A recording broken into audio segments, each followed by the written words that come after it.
বন্ধুরা, তৈরি হয়ে গেছি। তো আজকে অনেক দিন পরে আবার একটা ব্লগ করতে ইচ্ছে হলো, তাই ব্লগ করতে আসলাম।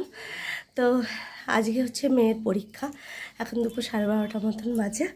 তো ওকে রাস্তায় নামিয়ে দেবো, আর আমি যাব হলো বাপের বাড়িতে। বাপের বাড়িতে আজকে ঠাকুমা দাদুর দিবসী, তো সেই উপলক্ষেই যাচ্ছি। আর হচ্ছে পুজো টুজো হয়ে গেছে, রান্না বিশেষ কিছু করা হয়নি, যেহেতু মেয়ে আর ওর বাপি খেয়েছে, আমিও সেভাবে কিছু খেলাম না। তো যাই হোক, চলুন যাই।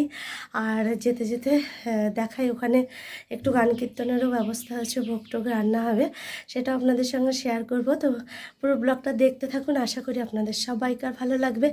আর আপনাদের ব্লগটা ভালো লাগলে আমার চ্যানেলটিকে সাবস্ক্রাইব করবেন, একটা লাইক কমেন্ট অবশ্যই করে যাবেন।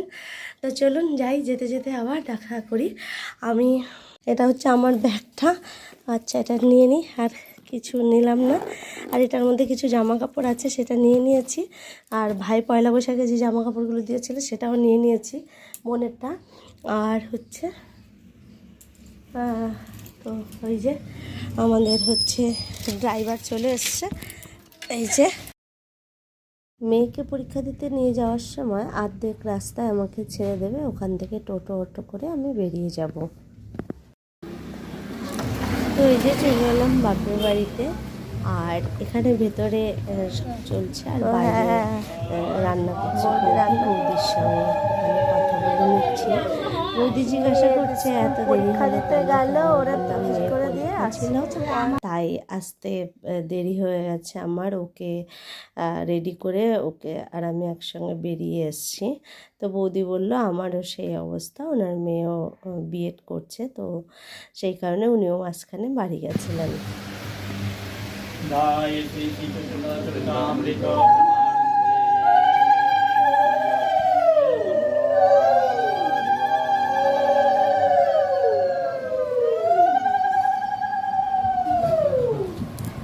আমি কাজ করেছি টমেটো মাখামাখি। আপনারা দেখলেন আমার বাবু ভাগবত পাঠ করছে, আর কীর্তনের লোকজনও চলে এসছে। আর এটা হচ্ছে আমার মায়ের ঠাকুরঘর, অনেকেই এটা খেয়াল করেছেন এর আগে। তো এই যে এখানে সব কিছু রেডি করছে, এখনও সম্পূর্ণ রেডি হয়নি।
এখানে ভোগের রান্না করছে দুজন, আর বাইরে যেটা হচ্ছে সেটা সবাইকার জন্য। আর এখন আমি আর বোন আমাদের বাড়ির থেকে ঠিক দুটো বাড়ির পরেই একটা বেশ বড় সুন্দর মন্দির হয়েছে। গত অমাবস্যার দিন ঠাকুর প্রতিষ্ঠা করে মন্দিরের উদ্বোধন হয়েছে। তো আমরা এলাম মন্দির দেখতে, বাট মন্দিরের গেট বন্ধ আছে। আর বোন যেহেতু আগে আগে চলে যাবে, কারণ ও ডিউটির থেকে 2.5 ঘন্টা মতন ছুটি নিয়ে এসছে। কারণ ও যেহেতু 2টোর থেকে ডিউটি শুরু হয়, তো ও বলে এসছে যে ওর মিনিমাম 5টা বেজে যাবে, তো তাড়াতাড়ি এখান থেকে বেরিয়ে যাবে, 3:30 4টের মধ্যে বেরিয়ে যাবে। তাই বলল চল একটু ঘুরেই আসি। আর আমরা রাস্তা দিয়ে হাঁটতে হাঁটতে সব দেখছিলাম। আর এই যে এখানে বেগুনি করা হচ্ছে, আর এখানে সাদা পোলাও, বেগুনি, আর হচ্ছে এখানে চাটনি হবে, আর আলুর দম হবে, আর তার সঙ্গে পাঁপড়, পায়েস, এগুলো সব রান্না হবে। এই যে মোটামুটি এখানে সবই রয়েছে, সবাই মিলে এখন বেগুনি করছে। ভোগের রান্না অনেকক্ষণ আগেই হয়ে গেছে, আর এখন ভোগ আরতি হচ্ছে। তো এটা আমি আপনাদের সঙ্গে একটু দেখাই, তার কারণ আমার বাবা গান করে আর এটা আমার ভীষণ ভালো লাগে।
তো ঠাকুরের ভোগ হয়ে গেছে, আর ভোগ দর্শনে নাকি দুর্ভোগ কাটে। তো আপনারা সবাই ভোগ দর্শন করুন আর ঠাকুরের আশীর্বাদ গ্রহণ করুন। তো ভোগের জন্য অনেক কিছুই রান্না করা হয়েছিল, সেগুলো আর আপনাদের সঙ্গে আমি শেয়ার করতে পারলাম না, কারণ অনেক দূরে রয়েছে। আর এখানে দেখুন সবাই খেতে বসেছে। এটা বাড়ির বাইরেরটাও দেওয়া হচ্ছে, মানে উঠোনটাতে গেটের ভিতরে, আবার ঘরে দেওয়া হচ্ছে খেতে। আর এখানে একটা কথা বলি, যখন সকালবেলার দিকে লোকজন কম আসছে, আমার মা তো প্রচণ্ড টেন্স হয়ে গেছে, এত রান্না হচ্ছে, কারা খাবে, লোকজন আসছে না। কিন্তু পরক্ষণে দেখা গেল আমাকে আরও 3.5 কেজি চাল রান্না করতে হয়েছিল। তো সেটা কোনো কথা নেই, না রান্না করতে হয়েছে, সেটা বড় কথা না। বড় কথা হচ্ছে যেই উদ্দেশ্য নিয়ে বাবু এই কাজটা শুরু করেছে, এটা হচ্ছে আমার ঠাকুমা দাদুর দিবসের কাজ। তো সেইটা সফল হয়েছে, লোকজন এসে তারা তৃপ্তি করে খেয়েছে, এটাই আমাদের কাছে।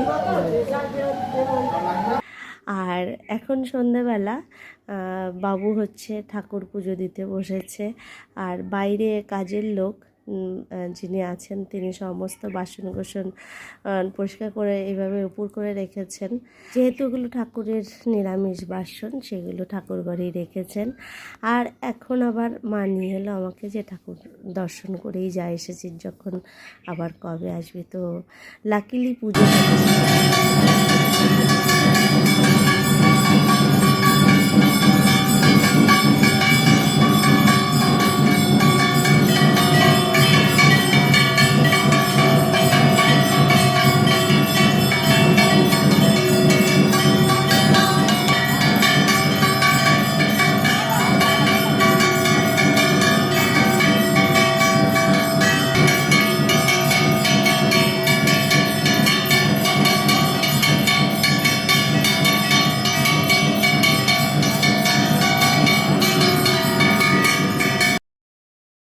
তো ঠাকুর দর্শন করতে করতে আজকের মতো ব্লগটা রাখি, আবার দেখা হবে নেক্সট ব্লগে। ততক্ষণের জন্য সবাইকে টাটা।